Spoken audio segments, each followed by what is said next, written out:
Quero, nesse momento, convidar a todos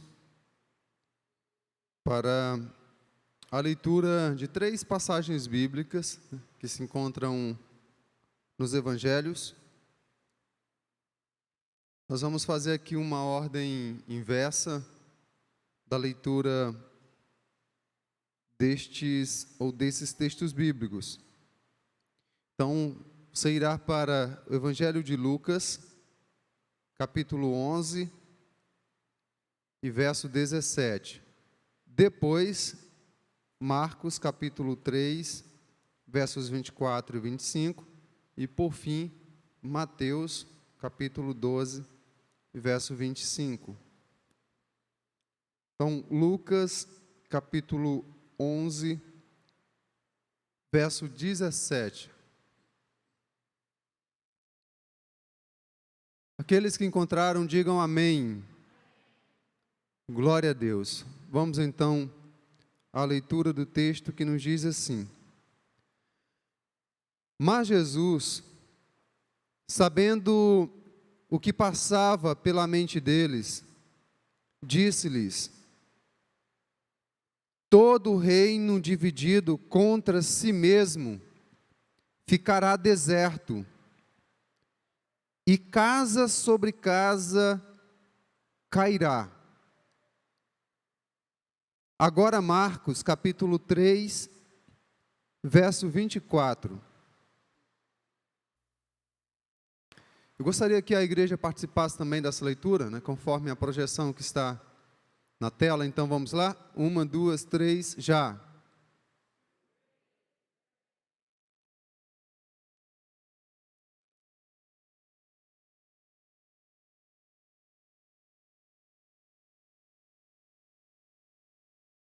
Ficou bonito assim para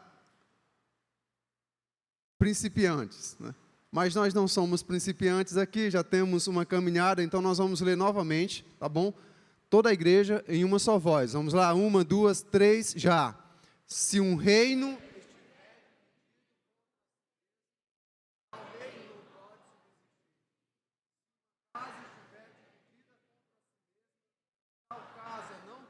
subsistir. Glória a Deus. Agora Mateus capítulo 12 e verso 25.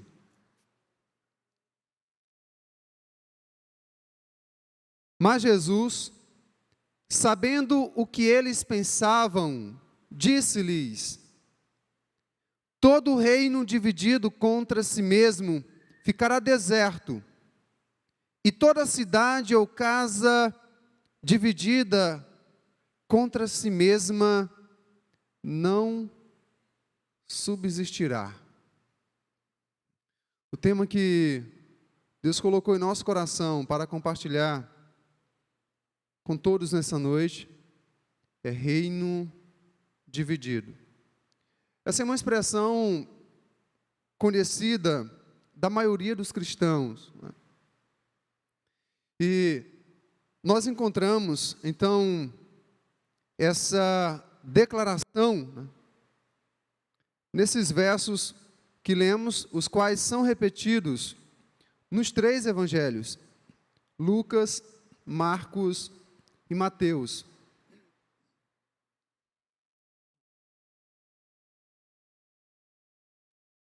E só para os irmãos entenderem um pouco do contexto dessa passagem bíblica, Jesus, ele realizara um milagre. Havia uma pessoa enferma, um mudo que estava atormentado, e o Senhor então o curou, o restaurou completamente. Alguns fariseus que estavam presentes, movidos pela inveja, começaram a blasfemar e a dizerem que o Senhor Jesus estava realizando aqueles milagres, aquelas curas, não pelo poder de Deus, mas pelo poder de Beelzebu. Beelzebu era o maioral ou é o maioral dos demônios? Jesus então questiona a eles e pergunta: como pode ser isso? Porque se eu estou expulsando, ou se eu expulso os demônios, se eu opero esses milagres por meio do poder de Beelzebu, então o seu reino está dividido. E desta forma, esse reino entrará em destruição, cairá em ruínas. Nós vamos então tirar um princípio grandioso que é compartilhado pelo Senhor Jesus nesses versos que, como já afirmamos, estão registrados, eles são repetidos nesses 3 evangelhos. Meus amados irmãos, geralmente as coisas que são puxadas em sentidos opostos, em sentidos contrários, elas acabam se rasgando ou sendo rasgadas ou quebradas. Aquilo que é puxado em sentido contrário acaba sendo rasgado ou quebrado.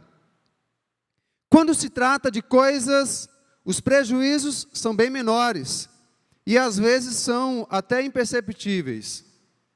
No entanto, quando as forças contrárias ocorrem dentro de uma empresa, dentro de uma igreja, dentro de uma família, os danos são quase incalculáveis. E nas palavras do nosso Senhor Jesus, nesses versos que nós lemos, Ele nos faz um grande alerta sobre os perigos e as consequências para os reinos divididos contra si mesmos. Essas palavras do próprio Senhor Jesus: tudo o que está dividido contra si mesmo ficará deserto, cairá, não poderá subsistir, não subsistirá. Esse é o resumo. Tudo aquilo, seja uma empresa, seja uma igreja, seja uma família, seja um casal, que se encontra dividido contra si mesmo, ficará deserto, cairá, não poderá subsistir, não subsistirá. E, meus amados, a maioria de nós já fizemos parte ou conhecemos bem de perto essa triste realidade. Conhecemos famílias que eram lindíssimas, mas começaram a guerrear entre si e hoje estão em completa ruína. Conhecemos também, infelizmente, igrejas que eram abençoadas, as coisas fluíam e de repente os membros, os líderes começaram a guerrear entre si, começaram a disputa por cargos, por privilégios. E então veio a lamentável consequência: ruína, destruição. Conhecemos também, ou talvez sejamos até fruto disto, casamentos que eram lindíssimos, abençoados, e os cônjuges então entraram em disputas entre si e começaram a guerrear. E tal casamento veio ou se encontra em completa ruína. Pastor, mas essas consequências poderiam ou podem ser evitadas? As consequências sobre as quais o Senhor deixa bem descrito em suas próprias palavras, que ameaçam reinos divididos ou um reino dividido, poderiam ou podem ser evitadas? Eu creio de todo o meu coração que certamente sim. Elas poderiam e elas podem ser evitadas, mas desde que você e eu assumamos por meio de atitudes sábias as nossas responsabilidades e nos esforcemos para cumprir a nossa missão onde o Senhor nos colocou. Onde o Senhor nos colocou. Na família que o Senhor nos deu e nos colocou. Na empresa que o Senhor nos deu ou nos colocou para trabalharmos. Na igreja onde o Senhor nos colocou para nos congregarmos, para servirmos a Ele, para adorarmos a Ele. E como isso poderia ou como isso pode ser feito de forma prática, para que essas consequências venham a ser evitadas. Para que esse reino que pode representar o meu casamento, que pode representar a minha família, que pode representar a minha igreja, que pode representar a minha empresa ou o local onde eu trabalho, para que este reino evite então cair em ruína, evite ficar como um deserto, de forma prática. O que você pode fazer, o que eu posso fazer? A primeira coisa que eu vejo aqui é que nós não devemos ser pessoas que promovem divisão.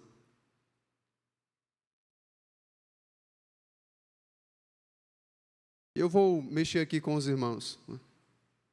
Você pode dizer isso aí para alguém? Você pode dizer isso para alguém?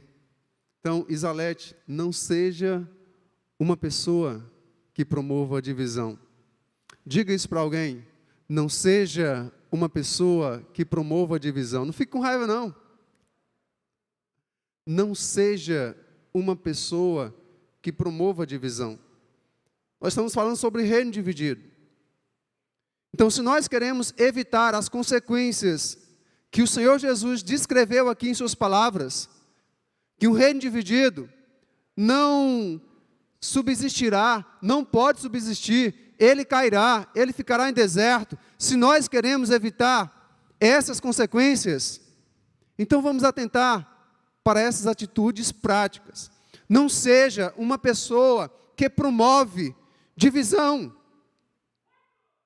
Todas as vezes que agimos ou nos comportamos de forma contrária, é porque nosso coração, é porque o meu coração está carregado de inveja, de avareza, ira, ódio, sentimento de vingança, egoísmo e etc, e etc. Agir o contrário será o reflexo real de um coração carregado dessa forma. Tiago, irmão do Senhor Jesus, nos alerta sobre isso, dizendo, no capítulo 3 de sua carta, a partir do versículo 13, quem entre vocês é sábio e inteligente? Mostre as suas obras em mansidão de sabedoria, mediante a sua boa conduta. Se pelo contrário, vocês têm em seu coração inveja amargurada e sentimento de rivalidade, não se gloriem disso. Nem mintam contra a verdade. Esta não é a sabedoria que desce lá do alto. Pelo contrário, é terrena, animal e demoníaca. Agora o verso 16. Pois onde há inveja e rivalidade, aí há confusão e toda espécie de coisas ruins.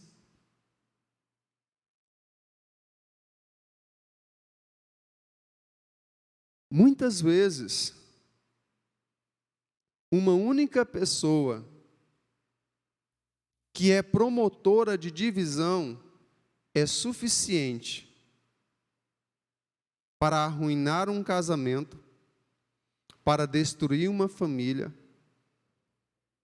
para prejudicar toda uma igreja e até para levar uma empresa à falência.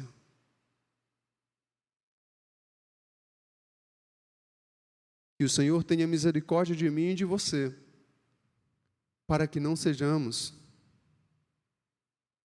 esse tipo de pessoa.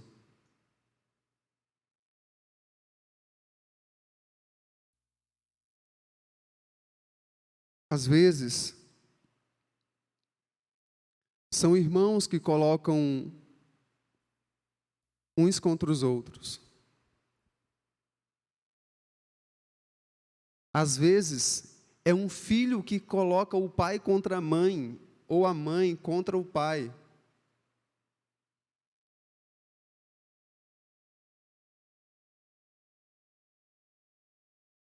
Às vezes, é um líder dentro de uma igreja, líder de um ministério, que por inveja coloca o outro líder numa situação constrangedora, numa situação de inimizade. Isso é promover divisão. E as consequências certamente virão.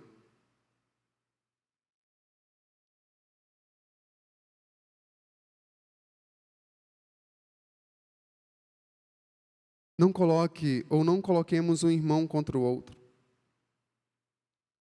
Não coloquemos nossos pais um contra o outro.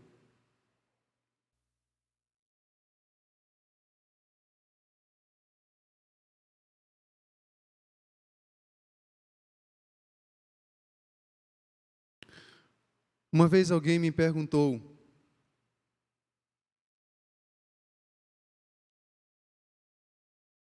pastor,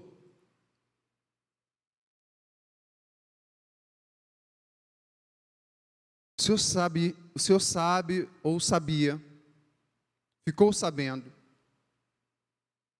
do que o pastor tal falou do Senhor? Eu disse: não. E eu não quero saber, porque eu tenho uma grande consideração por ele. E eu não quero perder essa consideração. E pode ser que, se você me disser, eu vou passar a olhá-lo de uma forma diferente.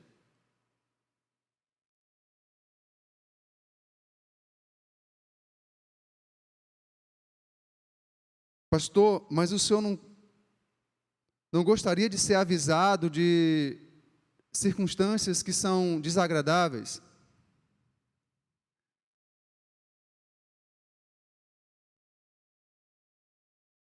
Nós devemos ser avisados de riscos e perigos, mas não podemos permitir que o nosso coração seja depósito de intrigas.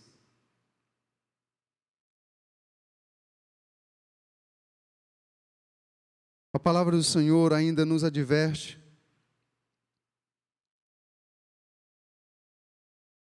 Judas, não o Iscariotes, o Judas verdadeiro, na sua carta, pequena carta, nos versos 16 ao 19, ele fala sobre esse tipo de pessoa, pessoas que promovem divisão. E olha como Judas, cheio do Espírito Santo, alerta contra esse tipo de pessoa. Esses tais são murmuradores, pessoas descontentes que andam ou que vivem segundo as suas paixões. A sua boca vive falando grandes arrogâncias. Adulam os outros por motivos interesseiros. Mas vocês, meus amados, lembrem-se das palavras anteriormente proferidas pelos apóstolos de nosso Senhor Jesus Cristo. Eles diziam a vocês: nos últimos tempos haverá zombadores, andando segundo suas ímpias paixões. Agora o verso 19, observe.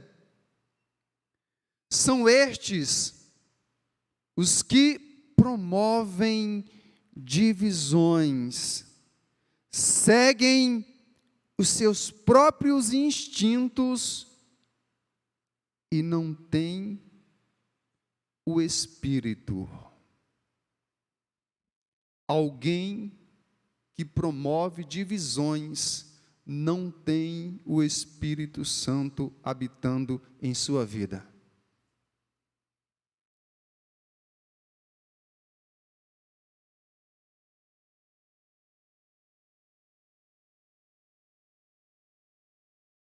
A Bíblia nos diz que o mexeriqueiro é uma marca terrível, é uma marca latente dos que promovem divisão.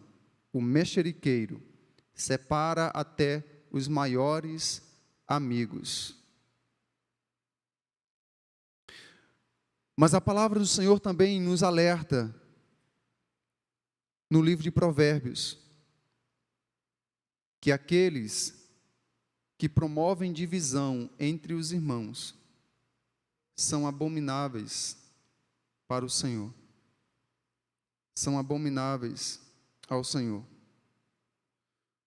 Portanto, meus amados, quando for necessário sofrer algum tipo de dano para preservar a sua vida, para preservar a sua família, para preservar a sua igreja, faça isso para a glória do Senhor e certamente você será recompensado. Faça isso para a glória do Senhor. Não para a sua glória, não para a glória do pastor, não para a glória de ninguém, mas faça isso para a glória do Senhor.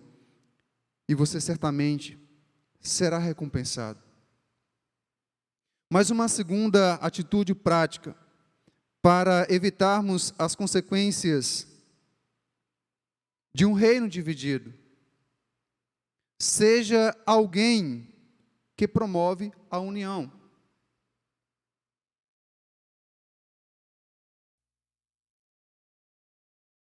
Porque, tudo bem, eu não promovo a divisão, mas isso não é suficiente. Não vamos ficar estagnados. Não seremos pessoas que promovem divisão, mas também queremos ser conhecidos como alguém que promove a união.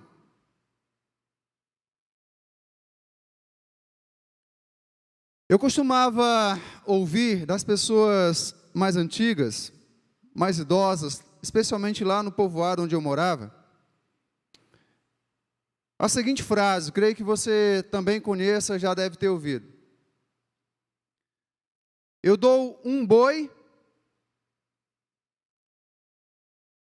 para não entrar em uma briga,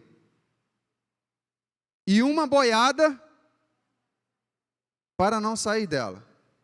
Já ouviu essa expressão? Meus irmãos, eu não pergunto se isso está certo. A pergunta que eu faço é: isto é bíblico?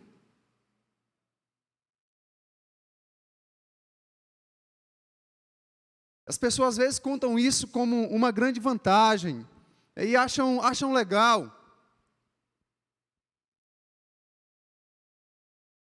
Mas isso é bíblico? É claro que não é bíblico. O que é bíblico é isto aqui. Na oração sacerdotal, Jesus disse as seguintes palavras: João capítulo 17, a partir do verso 20 ao 23.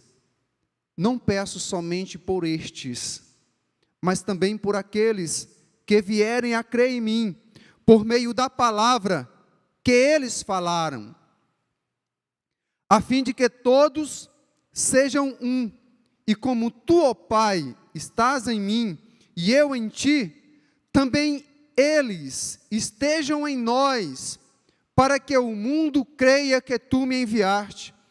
Eu lhes transmiti a glória que me deste, para que sejam um, como nós o somos, eu neles, tu em mim, a fim de que sejam aperfeiçoados na unidade, para que o mundo conheça que tu me enviaste e os amaste como também amaste a mim. Isso é bíblico. Esse é o desejo do Senhor para você, para mim, para nós como igreja, para nós como família. Esse é o ideal do Senhor. Ele intercedeu por isto, Ele orou por isto.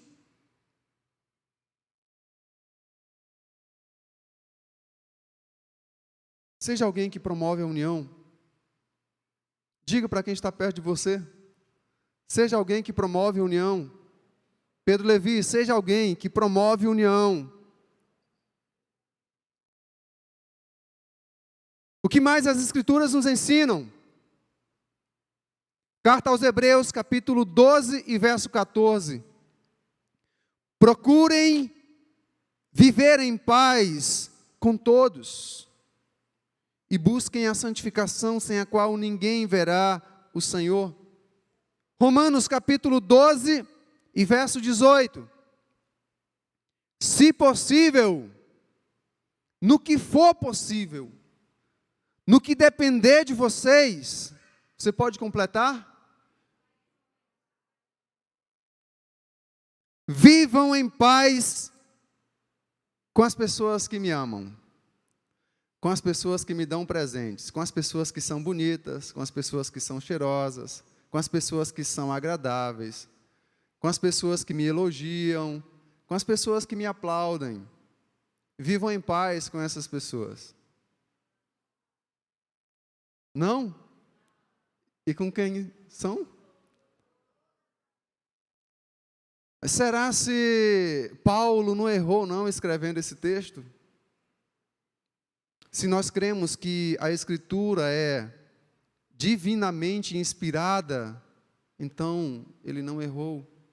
A Escritura é perfeita com todas as pessoas.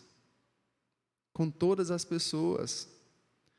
Pastor, até com minha sogra. Com toda certeza. Ela não é uma pessoa, não? Ela não é uma pessoa, não? Com todas as pessoas. No que depender de você, no que depender de mim. Eu sei que existem situações que não dependem de você. Não depende de mim. E o que fazemos? Oramos e pedimos a misericórdia do Senhor sobre nossas vidas e sobre a vida das pessoas com as quais devemos ter paz. Na verdade, não é apenas ter paz, é viver em paz. É um estado, não um momento, não uma circunstância. Mas eu não devo apenas me esforçar para viver em paz com todos. Eu também devo me empenhar para que a união que contribui para a paz seja promovida onde o Senhor me colocou, onde eu estou inserido. E esse princípio pode ser observado ainda na carta aos Hebreus, também no capítulo 12. Versículo 15. Aqui fala sobre essa missão, sobre esse dever, sobre essa atitude maravilhosa de sermos agentes que promovem a união. Capítulo 12 de Hebreus, verso 15. Cuidem para que ninguém fique afastado da graça de Deus e que nenhuma raiz de amargura brotando cause perturbação e por meio dela muitos sejam contaminados. Irmãos, raiz de amargura é tão contagiosa quanto o coronavírus. Se com um espirro alguém pode ser contaminado, então uma única raiz de amargura, quando ela brota, ela contamina a muitos. Na primeira carta de Paulo aos Tessalonicenses, o Senhor nos exorta ainda, capítulo 5, a partir do versículo 14. Também exortamos vocês, irmãos. É uma exortação a você, a mim, a nós. Também exortamos vocês, irmãos, a que admoestem os que vivem de forma desordenada, consolem os desanimados, amparem os fracos e sejam pacientes com todos. Agora vamos ler juntos o verso 15. Vamos lá? 1, 2, 3, já. Tenham cuidado para que ninguém retribua aos outros mal por mal. Pelo contrário, procurem sempre o bem uns dos outros e o bem de todos. Quem deve fazer isso? Quem deve fazer isso? Quem deve fazer isso? Eu devo fazer isso. Você deve fazer isso. Nós devemos fazer isso como igreja, como crentes em Cristo Jesus, como pessoas que nasceram de novo, que foram regeneradas e transformadas pelo poder do Espírito Santo. Esse é um desafio para cada um de nós. Em terceiro lugar, se queremos evitar as amargas consequências de um reino dividido, então, seja uma pessoa que perdoa em amor. Vamos dizer juntos? Seja uma pessoa que perdoa em amor.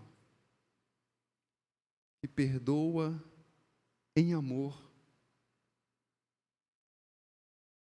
Nossa professora da escola bíblica, irmã Claudete, falou hoje pela manhã sobre esse tema específico. Perdão. Mas não apenas um perdão de boca para fora. Perdão em amor. Amados, onde há perdão, o ódio morre, a intriga cessa, a confusão acaba, a divisão não acontece e a paz reina. Onde há perdão. O perdão regado pelo amor de Deus é libertador, transformador e restaurador.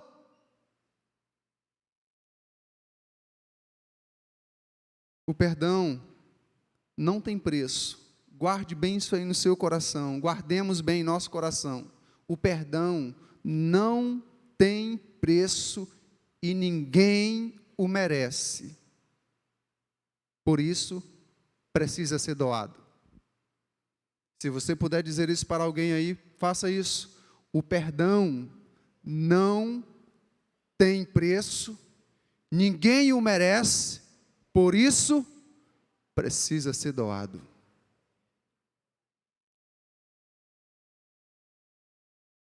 Pastor, estou esperando a pessoa lá merecer o meu perdão. Você vai morrer e ela nunca vai merecer. Se Deus lhe desse 1 milênio de anos, ao final desse 1 milênio, aquela pessoa ainda assim não iria merecer. Não iria. Porque o perdão não tem preço e ninguém o merece. por isso precisa ser doado. E foi assim que o Senhor nos ensinou. Se você acompanhar comigo as palavras que se encontram em Efésios, capítulo 4, versos 15 e 16, e depois os versos 31 e 32. Mas, seguindo a verdade em amor, cresçamos em tudo naquele que é a cabeça, Cristo, de quem todo o corpo, bem ajustado e consolidado pelo auxílio de todas as juntas, segundo a justa cooperação de cada parte, efetua o seu próprio crescimento para a edificação de si mesmo em amor. Verso 31. Que não haja no meio de vocês qualquer amargura, indignação, ira, gritaria e blasfêmia, bem como qualquer maldade. Pelo contrário, sejam bondosos e compassivos uns para com os outros, perdoando uns aos outros, como também Deus em Cristo perdoou vocês. Fomos perdoados em amor, e em amor devemos também perdoarmos.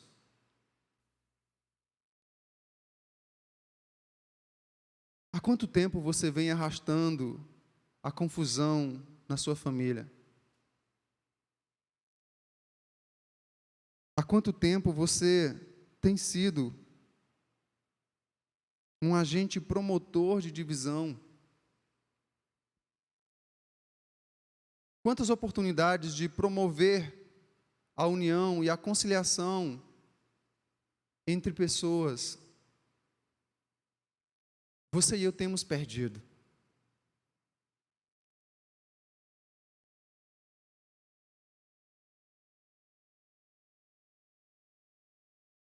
Como está a sua família? Sua família hoje é um reino unido ou um reino dividido?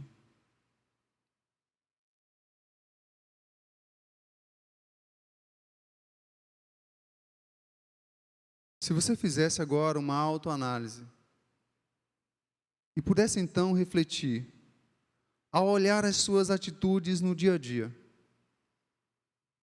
que tipo de pessoa você tem sido? Você tem sido uma pessoa convertida? Você tem sido um cristão que evita promover divisão?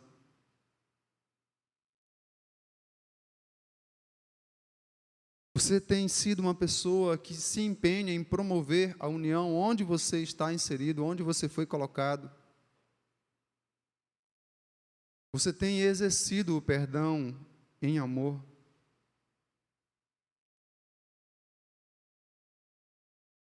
Vamos nos colocarmos de pé e orarmos ao Senhor, refletindo sobre tudo isso.